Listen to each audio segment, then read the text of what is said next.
What do great leaders have in common? Exceptional communication. Who will win this competition today? The most persuasive speaker. Why? Because language is power.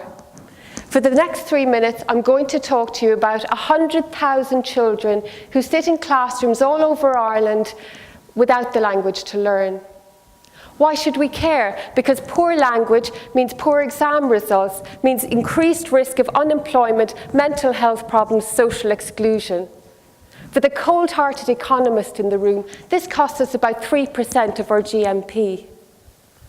What should happen? Collaboration between health professionals and education, but it doesn't happen. I've seen this problem in practice as a practitioner myself. I've tried to solve it as a health services manager, and now I'm getting to the bottom of it with this PhD. So what have I done? Complicated stats on the lives of children with these needs in Ireland. I've done synthesis of literature for the last 10 years. I've done focus groups with speech and language therapists, teachers and parents. But it wasn't until I interviewed a group of 12-year-old children who have these language problems that I could see a way forward.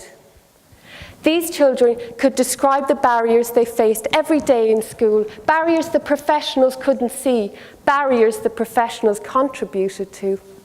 They described their ideal classroom, a place where they can have choice, autonomy, where they're listened to, where they can speak without humiliation, where difference is celebrated.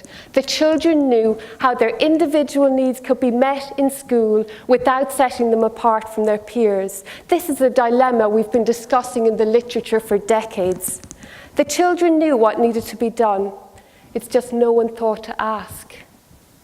So what have I learned? When I started this research, it was about the professionals, but the solution lies with the children. If we give children influence in decisions about the supports they get in school, they can tell us what we should collaborate about. What else have I learned? In research too, if we're going to make meaningful difference in people's lives, we need to talk to the people who live with the condition, not their carers, not their parents, and not the professionals on their behalf. I've also learned that my research is timely. There's just been a launch of a pilot service to schools to meet these children's needs, and the minister has asked to hear my findings. But most of all, I learned that children want to contribute, not just in school, but as citizens for life. They want to be in this room, they want to be on this stage and in with a chance. My research can help them to get here. Thank you.